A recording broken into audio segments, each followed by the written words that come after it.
Hello guys, what's going on? It's GalJ007 here again with another chapter of D&D Style RPG. I hope you guys are enjoying this series. This is such a cool thing. I get to do this on my lunch break, so it's awesome. I have all the time to do this. But let's get started. So if you guys haven't checked out my previous video, please make sure that you guys do check it. And if you haven't seen any of the series, please start at the beginning so you know what's going on. The links will be in the description of this title. So let's get started with just a refresher. Basically, we just met a stranger woman that was chained up.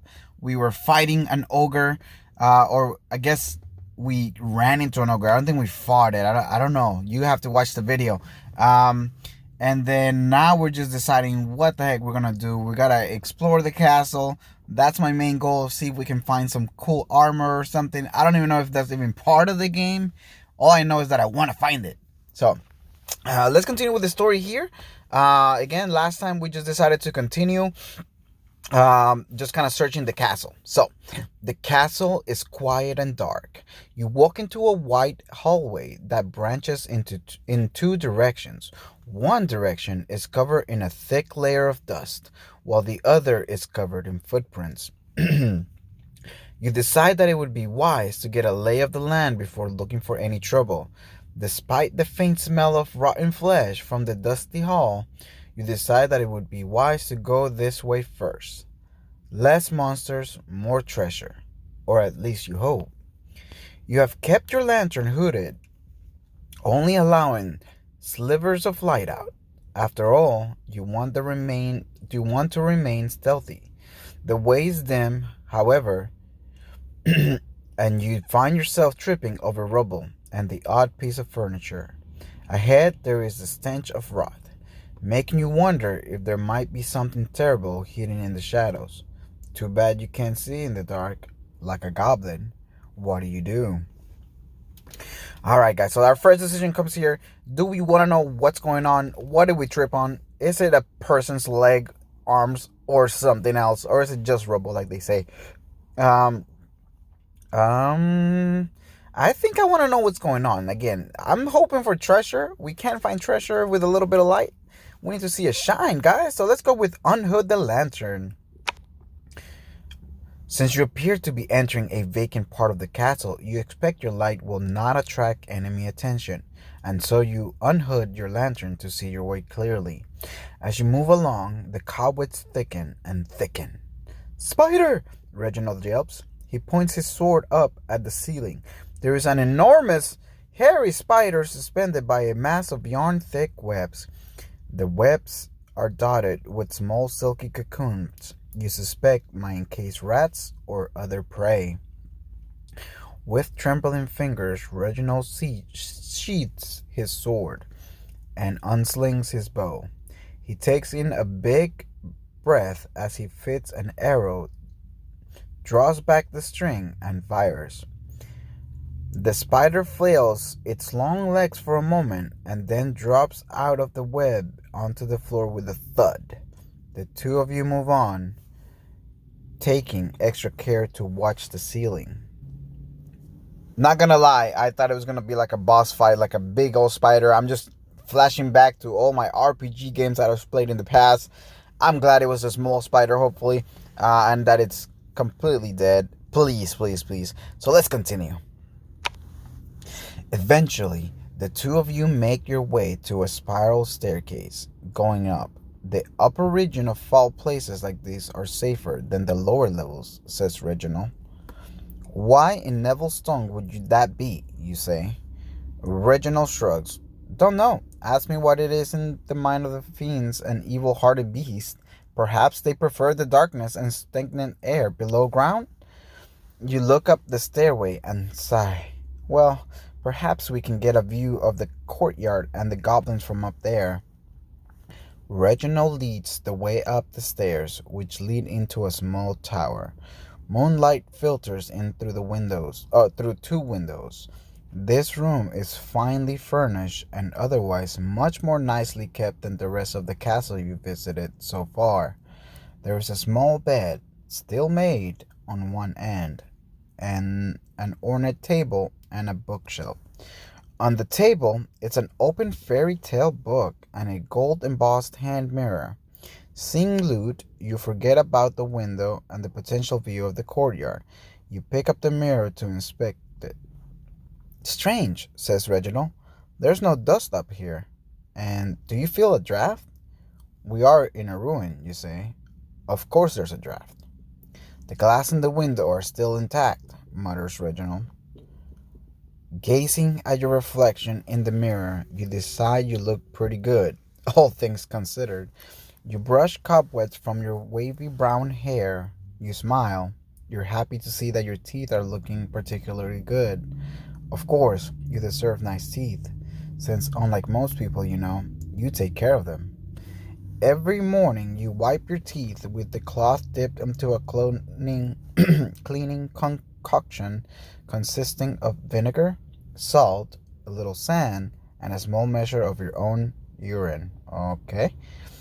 You are about to pull yourself away from the mirror and put it in your backpack when you glimpse a translucent skull with thin, wispy hair just behind you in the reflection.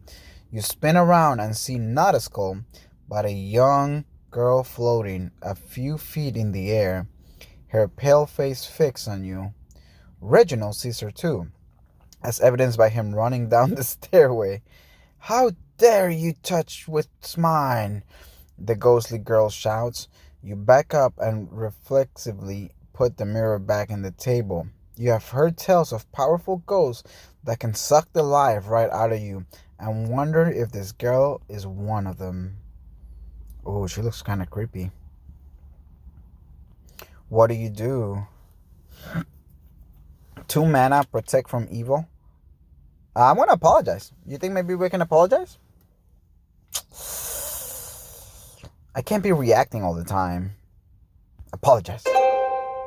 Manners matter. Your mother taught you well. Oh, perfect. I apologize, my lady, you say. It is only that this is such a fine mirror and I wish to admire it. She glares at you for a moment, and then the hard expression on her translucent face softens. I am the Duchess Ivernus. My father, the Duke, gave me that as a gift. You have heard stories of the Duke Inverness and the mysterious circumstances around the demise of his house. Despite your fear, you feel a pang of sadness for his daughter, who now shimmers before you, trapped in this world. And these books, why they look like excellent stories in here, you stammer. Read that one to me, the girl commands. Of course, my lady, you answer. Luckily for you, as a wizard, you know how to read. You pick up the book of fairy tales from the desk and begin on the first page. She stops you and demands that you read her the story about the unicorn. With trembling hands, you page through the book.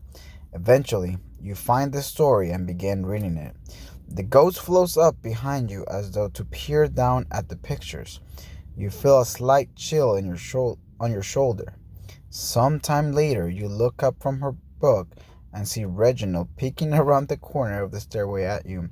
You shake your head slightly at him and then return your attention to the book. In the story, the unicorn taps her hoof against a wall in a castle and a secret passage opens up. As you read this, the little ghost girl smiles and says, There's a secret passage in this castle as well. It is a foul place, a place where people are taken, never to return. Where is the secret passage you speak of, you ask? In my father's library, there is a statue. Push the arm of the statue down, she explains. You are intrigued by this and wish to ask her more, but she points at the book impatiently, and so you get back to it. Upon finishing the story, the girl demands you read her another. You wonder how long she might keep this up. Time means nothing to her, after all. You would like to get back to Reginald, and what about Ziba's father? Rescuing a merchant might mean a fine reward. And there's Ziba herself, of course. You would like to find her before something else does. What do? I'm going to attempt to excuse myself on this one. Golden Crease, beautiful and gracious Duchess, might I ask your full name? You ask. Gabriella, Duchess Gabriella of Inverness, she answers. My lady, you bow. I beg your pardon, but there is a young woman in the castle below who requires my assistance. There are evil men. I suspect they threaten her life. A maiden in distress? Why why do you dally here then? Begone! You need no further encouragement. You step lightly towards the door. Wait! Her voice chills you, but you unwillingly turn back.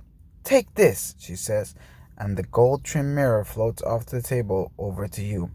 I cannot see myself in it any more, she says softly. Generosity befitting a duchess. I thank you most humbly. You bow low and then leave. You find Reginald around the corner of the stairs, his sword at the ready. He begins asking you questions, but you put up your hand. Another time, you say. And with that, guys, I will have to say another time. To you guys as well, it's been about 11 minutes here recording. This story just keeps getting better and better. I'm glad that the child did not try to kill us. I'm glad that we didn't fight it off. And we got some money. We got 50 gold. We didn't lose any life or mana. So a morale increase. Making some good decisions here, guys. Again, I do hope that you guys are enjoying the series as much as I am. And if you are, please let me know by liking the video, subscribing if you haven't, doing all the YouTube things. And yeah, guys, thank you very much again. This is GalJ007 checking out. And I'll see you guys tomorrow with another episode. Thank you.